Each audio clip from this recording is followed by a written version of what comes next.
assalamu alaikum bandiraɓe sehilaɓe moni kala salminama inde wonde mbatiyetede muɗum haɗa salminito weltoɗo o ko Ceerno Ndiaye gorko Madina Gounass.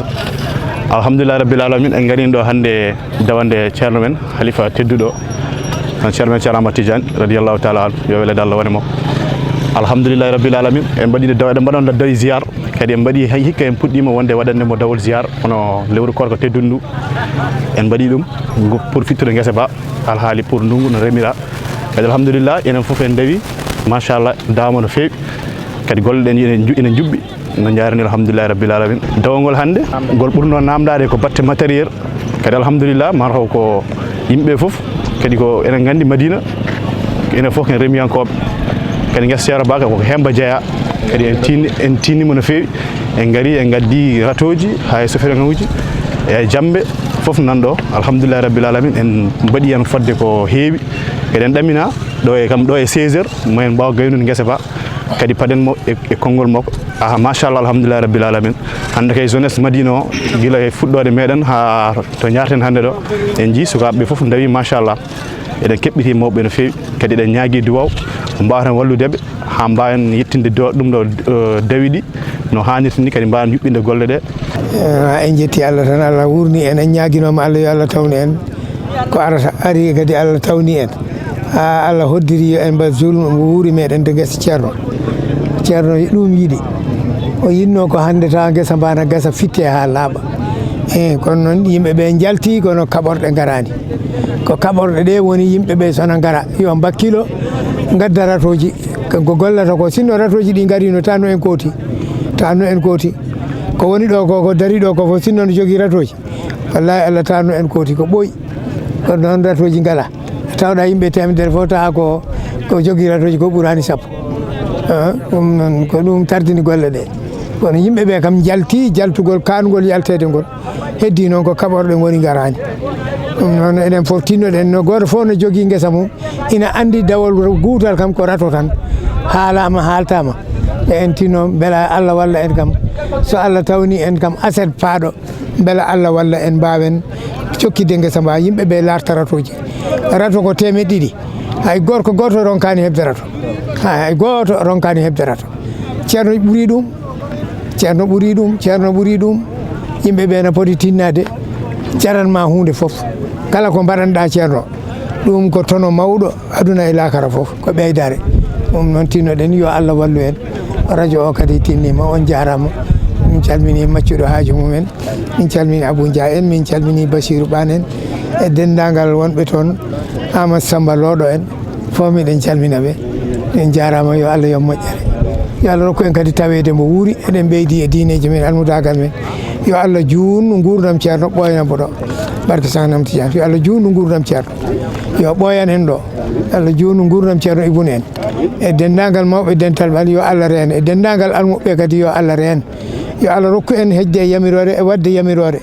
kala ko ceerno wi en tawa Allah ne newnana en no mbaɗirɗen ɗum ha o wawa weltade so Allah rokkino en hande ha ma guesa gasi ha koɗɗen wiɗen ceerno gasi goto men fof ma won ko yi kono noon tinnoɗen kam hay so gasani hande kam wuuro ngo foof aset kala pinɗo yo dawga adda rato kala mbo alano rato yo tinnoɗo Allah yo soodoy rato hakkude ɗo e aset o yo sood rato ara sen gari en darata ko ɗo ɗum ɗo ko dari ɗo ko fof so tawi no ratoji ne hen tanno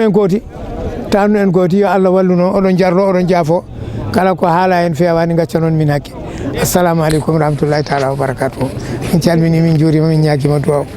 en jarama a jarama maccuɗo haaju mum ko ardi fof eɗen belti caggal yettude Allah e nelaɗo mum sallllahu alayhi wa sallam ko yettude Cheikh Tidiane radiallahu taala anhu jetten ceerno men seeremɓe mum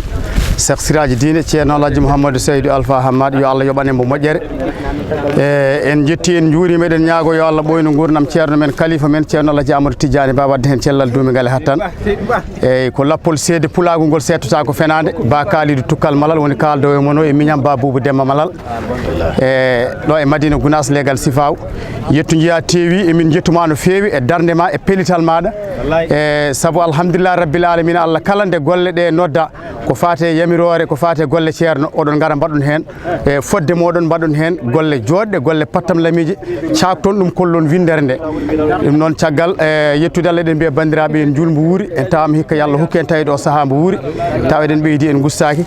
ko wona ɗum ko erago men tan e wasiyade bandiraɓe tinnoto e dawol ngol saabu eɗen gandi dawol ngol ko woni hen ɗum noon eɗen mbiya bandiraɓe so Allah newni en hande guesa ba gasi bisimilla aser garowo kadi kala garowo yo addor rato muɗum haymo ala rato yo soodoy walla luɓoyo ɗum noon eɗen jetta Allah no fewi tinnuɗen e dawol ngol joni noon en jurnata ko hen ko yettude Allah tan no fewi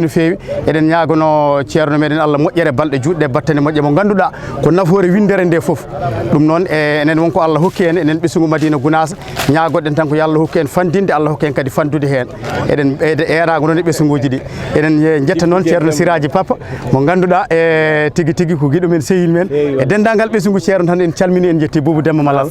noon eyyi tigui haalama waɗi fayida Bakalir Toukal Malal ɗo kam to guesa ceerno meɗen ɗo eywa kala neɗɗo garɗo ɗo ina jogui eywa ko haali ina jogui kadi ko golli nde wonno ɗo ko ladde guesa ceerno Amadou Tidiane eywa so neɗɗo ari ɗo kadi hawri e ɗo kadi e julde nde siyara julde o waɗama gayi wamba e moɗon ɓe gaari ɓe kawri hen kadi min jogoto tan komin kaali hen seeɗa kono noon kadi ko haaletno ko foof mawniraɗo o haali eɗen mbiya tan yo Allah rokku en kadi wattudinimo wuuri ya barke Allah e nelaɗo muɗum Allah junna Allah tawno en kadi ha demal ngal kolliɗi noon ko ma payne remde min gadda kolliɗi min coftina almuɓe dental ngal Allah jaɓanen ya barke Allah on jarama maccuɗo haaju amon jettama ñaganama Allah moƴƴere ene gonɗon e gonirɗon fof e jaam kisal woni men eyo dawol ngol waɗi fayida ko ɗum basi o sukaɓe tan yo tinno ala ko dañƴen ko wona baɗo guesa yo yimɓe tinno dawa dawol ngol no foti dawirede ni henna so tawi en dawi dawol ngol ganduɗa ha timmi tigui tigui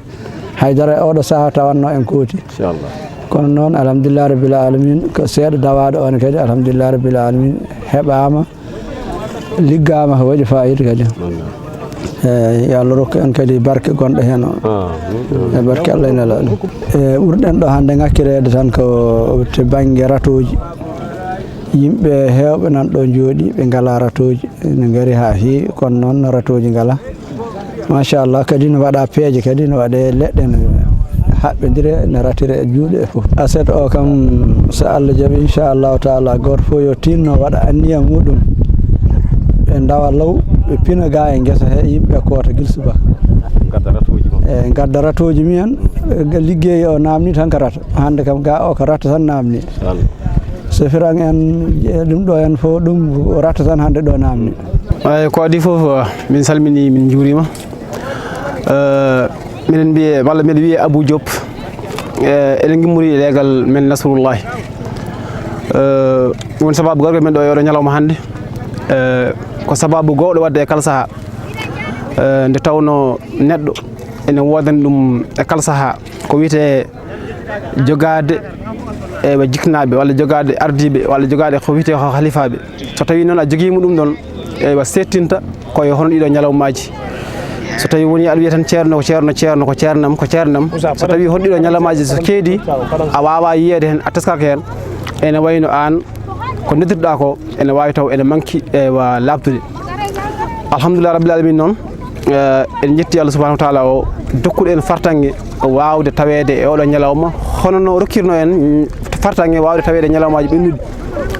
ewa eɗen gondi ɗo noon e yoga e bandiraɓe ɓe gonduɗa kadi ene gowi jeede ga ene gandi ga ene gowi ga ene cuusi ga en jettiɗum Allah no fewi ko ɓuuri sellude ko e oɗo ñalawma hande ko ñalawma mo ganduɗa ko jofanoɗo ko adi e oɗo saaha wiyede en yen garɗo ngam mbawen wadde ziyara mo gowɗen wadde e kala hitande e walla e kala julde nde tawno eɗen gandi gimmiɗen ko julde korka ko ɓooyani ko en kaldino noon e yoga e ardiɓe almuɓe ɓe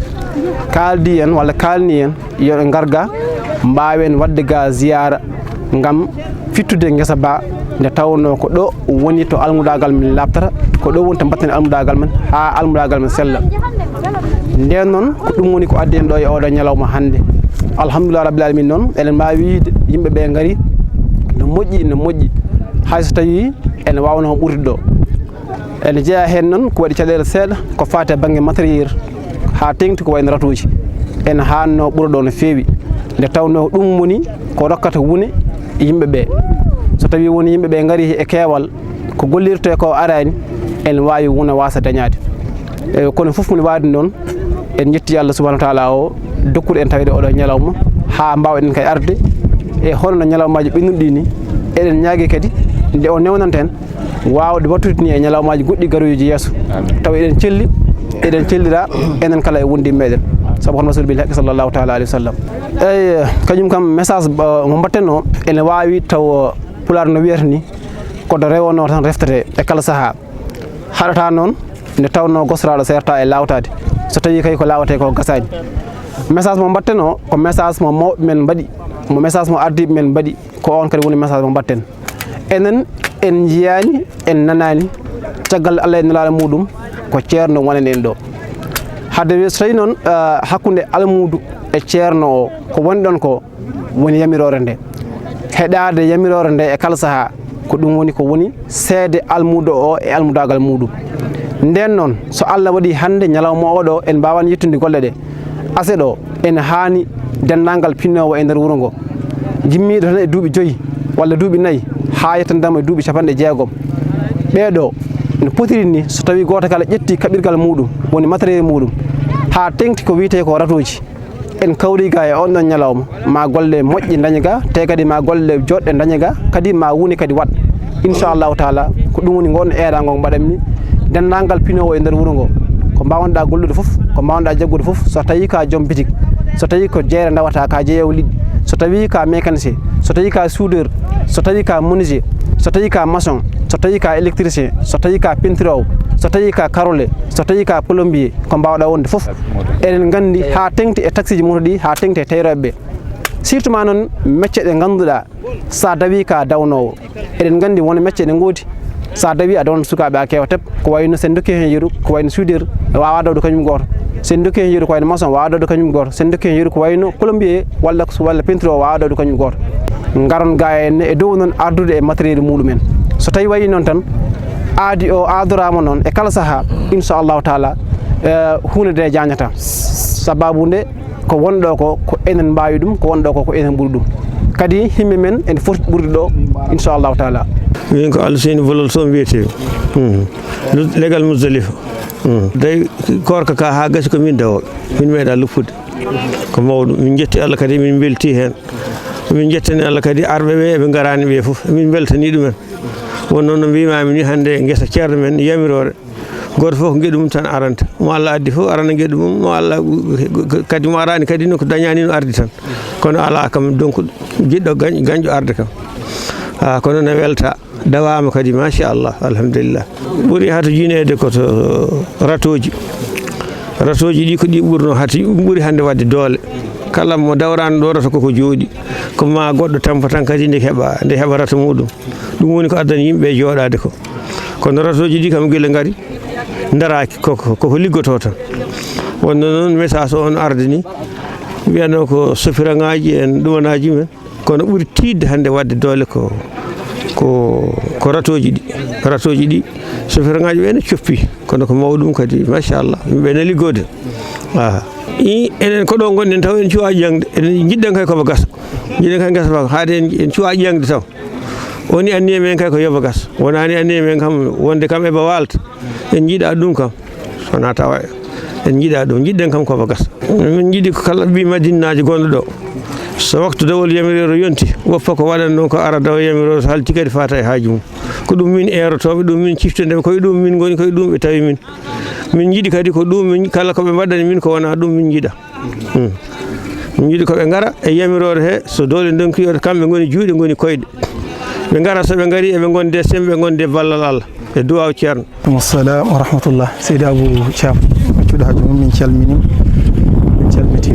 sikki ala ko ɗum ɗo ko yettude Allah e dañal ngal ganduɗa en ganda no foti sabu ko anniye ceerno meɗen fof anniye makko on enen ganda ɗum waɗi eɗen goppi anniyaji men e nder anniyaji makko kanko anni fandade nde o fandani en e nde ɗo moƴƴere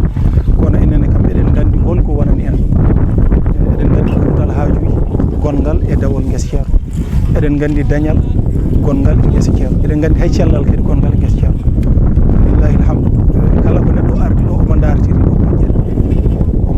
ɗum Allah ene laaɗo mo dartiri ɗum gollanaade jeyaɗo Allah maw taw ɗum ɗo maw heɓ ɗum noon ken tawɓe eɓe golli ɗum ni immi to yamirore Allah ene laaɗo sallallahu alaihi wasallam ha yetti Cheikh Ahmad Tidiane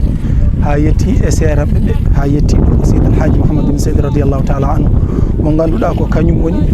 mo peranɗen caggal ferande Allah ene laaɗo eɗen tawri ɗum e oɗo diine wiya en garga kadi ko jingere so tawi eɗen paami eɗen mbawno wiyeede en gar ziyara enen fof tan ñantoɗen garen to kono noon heɓade ko heɓotoɗo ko weeɓani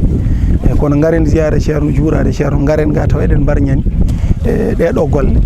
ɗum ko dañe ɗiɗi ɗe ganduɗa a wawa fondude a wawa limtude ɗo ɗo potiɗo to Allah eɗen ñaagui Allah tan fandare ceerno anni e ceerno yo Allah rokku en ɗum so en dañi anni e makko en dañi fandare makko tan aduna men e lahara men ko yiɗete e neɗɗo ko wonata neɗɗo o wona neɗɗo ɗum en keɓat ɗum to dañal ngal e to diine o e fofof e ɗum ɗon fofof ina ɗo noon salli ala Muhammad assalamu aleykum wa rahmatullahi wa barakatuh gonga e rango kam en jini wonɓe ganduɗa gari e dawi ha ɗo duttitima wuuro ƴewode ratoji e ɗum ene mankuno ga départ dawol soppirgaji alhamdulillah garino kono caggal mum kadi fofof wonno ko yimɓe makko hay ratoji ɗi kadi keɓɓitima e kono kadi wonɓe ɓe ganduɗa Allah ne henni ɗumen to banggue ndiyam surtout e hono ɗiɗo ñalawmaji e ɗum kadi ene wallita dawoɓe sabu waɗi yeɗo hewɓe nan ɗo koyno jalluɓe foof nan jooɗi taw o sababude ɗon ka mataw henni ɗumen to woɓɓe ɓe ganduɗa ko aroɓe woɓɓe yo gar taw gardani juuɗe ɓoole woni ardude ndiyam ɗam ene ɓeyda wallude kadi ko wonga ko e caggal noon kadi arde wasi ardude juuɗe ɓoole soko soppiran garɗa soko tawi ko rato garduɗa kala ko wawi wonde kam yo won ko garduɗa e ko liggorte ɗum ne kadi ene walla eko wonaga ko so tawi mi faami ko heddi kone kadi ko enen fof surtout enen génération men enen sukaɓe ɓeyden wattude hakkille e ko tawɗen mawɓe ko ngol ɗo dawol kala no neɗɗo tinnori hen o tinnana ɗum hoore makko ko adi goɗɗo ne tinnanamo ɗum donc noon Allah waɗiri a tinat ɗum to nder ɓerde ma kadi goɗɗo kadi ma tinnane ɗum ma yiyane ɗum ma andane ɗum ma andu wonko keɓirɗa ɗum ko oɗo barke ligganade oɗo jiyaɗo Allah saabu mbaɗo guesa ko guesa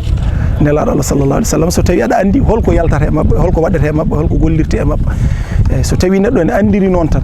ene jari to mbawɗa wonde foof garanda waɗo hayso ko ñalawma goto yo Allah hokken noon andude ɗum e famde ɗum sabu barke Allah ene la ɗum e barke ceerno meɗen e seeramɓe muɗum allahumma salli ala sayyidina Muhammad wa sallim